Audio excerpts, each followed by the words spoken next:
Assalamualaikum warahmatullahi wabarakatuh. Perkenalkan, saya Tiara dengan NIM 53020210074. Nah, pada video kali ini ialah sebagai bentuk penugasan dari mata kuliah Al-Quran dan Moderasi Islam. Langsung saja kepada latar belakang dari Nurcholish Madjid. Nurcholish Madjid atau yang lebih akrab kita kenal sebagai Cak Nur. Beliau ini lahir pada tahun 1939 di Jombang, Jawa Timur dan wafat pada tahun 2005. Beliau merupakan seorang pemikir, cendekiawan sekaligus budayawan Islam dari Indonesia. Nah, untuk jenjang pendidikannya, beliau ini sempat meniti pendidikannya di pondok pesantren yang kemudian dilanjutkan di Amerika Serikat, yaitu di Universitas Chicago di bawah bimbingan Fazlur Rahman.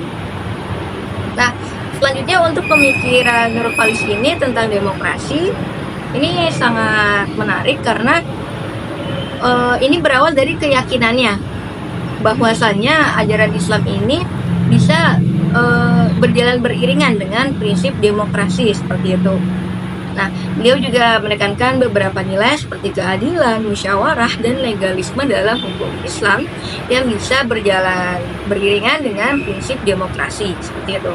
Nah, pentingnya pemikiran Nurcholish ini karena beliau ini menawarkan perspektif Islam yang bisa beradaptasi dengan prinsip demokrasi tanpa menghilangkan esensi dari ajaran Islam itu sendiri seperti itu. Nah, selanjutnya pereviewan dari salah satu tema yang mana saya mengambil tema yaitu memberdayakan masyarakat menuju negara yang adil, terbuka, dan demokratis. Yang pertama, kita tentunya sebagai seorang umat Islam ini kita mempunyai tanggung jawab ataupun kewajiban untuk membantu membangun masyarakat yang berkeadilan seperti yang telah dicontohkan oleh Nabi Muhammad SAW dalam hijrahnya dari Mekah menuju Madinah, yang mana hal ini bukan hanya soal perpindahan tempat saja, melainkan sebuah awal baru dari pembentukan masyarakat yang beradab, yang berdasarkan prinsip kebebasan beragama, kebebasan berekonomi, dan juga tanggung jawab sosial, yang mana hal tersebut juga diatur dalam Piagam Madinah. Dalam Piagam Madinah ini isinya tentang kebebasan, kemudian tentang pertahanan dan juga hak, dan juga pertahanan hak untuk membela diri. Nah, pertahanan hak untuk membela diri ini dalam Islam sendiri contohnya perang ini dibolehkan dan dibenarkan dengan alasan untuk membela hak diri dan untuk melawan sebuah kezaliman. Nah, hal ini memberikan gambaran bahwasannya di masyarakat ini perlunya nilai keseimbangan, dan hal ini juga telah dicontohkan oleh Nabi Muhammad di Madinah seperti itu.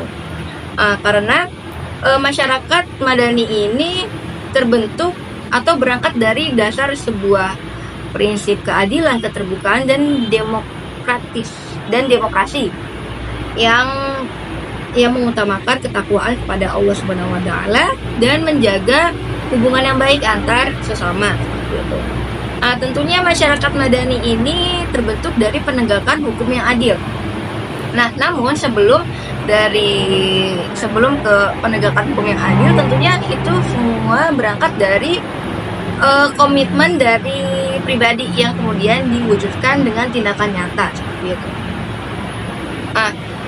Selanjutnya untuk relevansinya dari tema di atas itu bahwasannya tentang hijrahnya atau tentang pemikiran Nabi Muhammad SAW yang tentang masyarakat Madani ini bisa sangat relevan sekali dengan kondisi masyarakat Indonesia, seperti dari prinsip kebebasan beragama, kebebasan berekonomi, dan juga kebebasan sosial, yang mana itu semua berada di Piagam Madinah. Dan Piagam Madinah ini bisa menjadi sebuah inspirasi bagi negara Indonesia untuk mewujudkan masyarakat yang beradab seperti itu. Nah, walaupun kita lihat masih banyak sekali celah untuk mewujudkan itu semua, tetapi kita mempunyai potensi dengan semangat, dengan mewujudkannya lewat semangat gotong royong, toleransi, dan menegakkan keadilan sosial.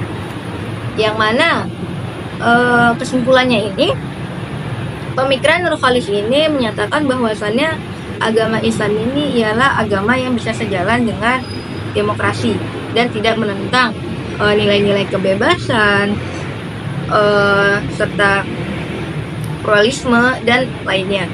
Malah agama Islam ini mendukung pembangunan masyarakat yang adil dan beradab melalui prinsip keadilan sosial, keterbukaan, dan toleransi seperti itu. Nah, pemikiran Nurcholish ini sangat relevan dengan tantangan yang ada di Indonesia seperti keberagaman dan juga demokrasi. Yang mana hal itu harus dipandang dari sudut pandang Islam yang moderat, karena dalam Islam sendiri ini mengajarkan kita untuk menjaga keharmonisan, kedamaian seperti itu.